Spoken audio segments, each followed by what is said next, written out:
देखिए, जो मेष राशि है ना, इसके स्वामी है मंगल। जो शनि महाराज हैं वो आपके 12वें घर में गोचर कर रहे हैं। कहीं ना कहीं कोई ब्रेकअप दिख रहे हैं, लेकिन यहाँ पे आपको भी बहुत कॉशियस होकर रहना पड़ेगा।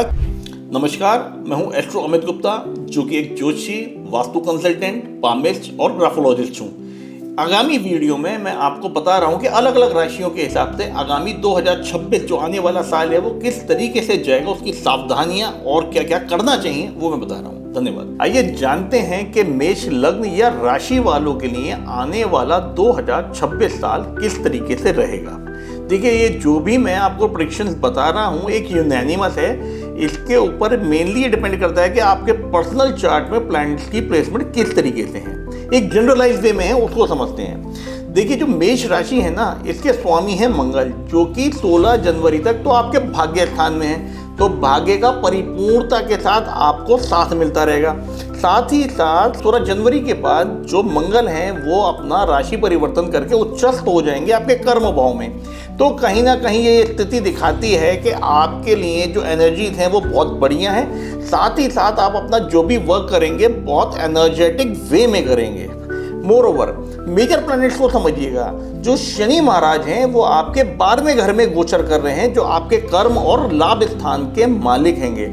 तो ऐसी स्थिति में पूरे 2026 तक आपको ये पूर्ण रूप से ध्यान देना है कि किसी भी प्रकार से कोई लेबर या कोई ऐसा व्यक्ति जो आपका सबऑर्डिनेट हो या आपका स्टाफ हो, उससे किसी भी प्रकार का दुर्व्यवहार नहीं करेंगे, अन्यथा आपको लॉसेस होने के चांसेस हैं। यहाँ लॉसेस किस प्रकार से होंगे कि आपके कुछ गेन जो प्रॉफिटेबिलिटी है उसमें लॉस हो जाए, या कोई ऑल ऑफ अ सडन आपके साथ कोई ऐसा इंसिडेंट हो जाए कि आपका हॉस्पिटलाइजेशन हो जाए, या अनवांटेड खर्चे आपके निकल के आ सकते हैं। रेमेडीज भी बताऊंगा इसकी मैं आपको।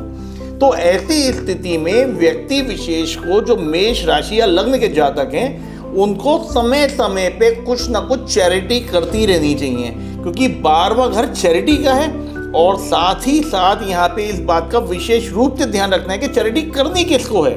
या तो आप मंदिर में जाके दान पुण्य करिए, या फिर जो अंडर प्रिविलेज लोग हैं सोसाइटी के, उनके लिए आप कुछ ना कुछ व्यवस्था करिए, खाने पीने की करिए, या किसी भी प्रकार से उनको दान दक्षिणा देते रहिए। अगर ये कार्य आप शनिवार को सूर्यास्त के बाद करेंगे तो आपके लिए बेस्ट रिजल्ट मिलेंगे। मोरओवर, यहाँ पे आपके जो 11वां घर जो आपका लाभ का स्थान है ना, वहाँ पूरे साल अभी मतलब नवंबर तक आपके राहु देव गोचर कर रहे हैं। तो राहु यहाँ पे आपकी प्रॉफिटेबिलिटी के लिए ही उत्तरदायित्व बनाते हैं। राहु की ये अपनी खुद की राशि है। तो ऐसे व्यक्तियों का पूरे साल इनका सोशल सर्कल काफ़ी बड़ा हो सकता है, बड़ा बन सकता है। लेकिन यहाँ पे आपको भी बहुत कॉशियस होकर रहना पड़ेगा, क्योंकि यहाँ पे कोई ना कोई एक ऐसा व्यक्ति विशेष हो सकता है जो आपकी पीठ में छुरा भोंपे। तो ऐसे लोगों को अपने सर्कल का विशेष रूप से ध्यान रखना है और हर व्यक्ति पे ब्लाइंड ट्रस्ट नहीं करना है। चाणक्य जी ने कहा था कि अति का विश्वास जहाँ होता है वहीं पे विश्वासघात होता है। तो ध्यान रखिएगा, इस वाक्य को अपने पूरे दिलो दिमाग में बिठा के चलिएगा कि किसी पे भी विश्वास करना है, अंधविश्वास नहीं करना है। मोरओवर, पंचम घर में आपके केतु देव विराजित हैं, जो कहीं ना कहीं ये दिखा रहे हैं कि अगर आप किसी लव रिलेशनशिप में हैं तो वहाँ आपका कोई बहुत ज़्यादा फ्रूटफुलनेस नहीं आनी है। कहीं ना कहीं कोई ब्रेकअप दिख रहे हैं। तो किसी भी व्यक्ति के साथ जब भी आप रिलेशनशिप में हैं या जा रहे हैं तो उसको बहुत बैलेंस वे में रखिएगा। मोरओवर, अगर आपका पार्टनर स्पिरिचुअल है किसी भी प्रकार से, तो आपके लिए बहुत बेस्ट चीज़ें निर्मित हो रही हैं। अभी जो देवगुरु बृहस्पति हैं आपके 3rd हाउस में गोचर कर रहे हैं। 3rd हाउस आपकी फिजूल की मेहनत है, पराक्रम का है। लेकिन यहाँ से गुरु आपके भाग्य स्थान यानी स्वयं के घर को देख रहे हैं, तो कहीं ना कहीं भाग्य का परिपूर्णता से आपको साथ मिलेगा।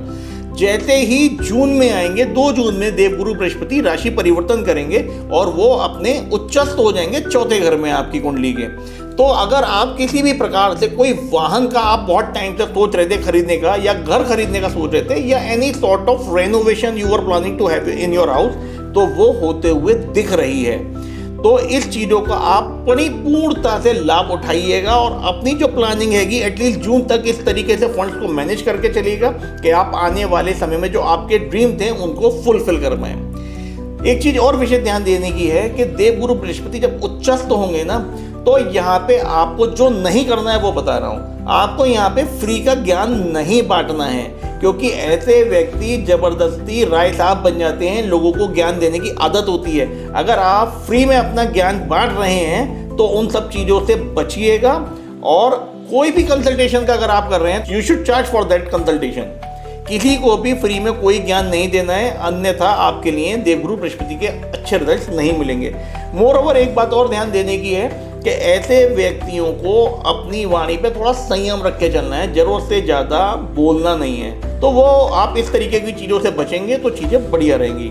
नटशेल में एक चीज़ और बता रहा हूँ, अगर आप पूरे साल हनुमान जी की पूजा करते हैं तो स्वयं शनि देव जी के भी आपको रिजल्ट अच्छे मिलते हैं। गांठ बांध के चलिएगा कि किसी भी प्रकार से कोई भी ऐसा व्यक्ति जो आपका सबॉर्डिनेट हो या अंडर प्रिविलेज हो सोसाइटी का व्यक्ति, उसको किसी भी प्रकार से हार्म या अपशब्द नहीं कहने हैं, क्योंकि अगर आप इस तरीके से कुछ कहेंगे तो आप कहीं ना कहीं अपने बिजनेस पे या अपने जॉब पे या अपनी प्रॉफिटेबिलिटी पे या अपने सोशल सर्कल पे या अपने बड़े भाई बहनों से अपने रिलेशन खराब करने का नतीजा बना लेंगे।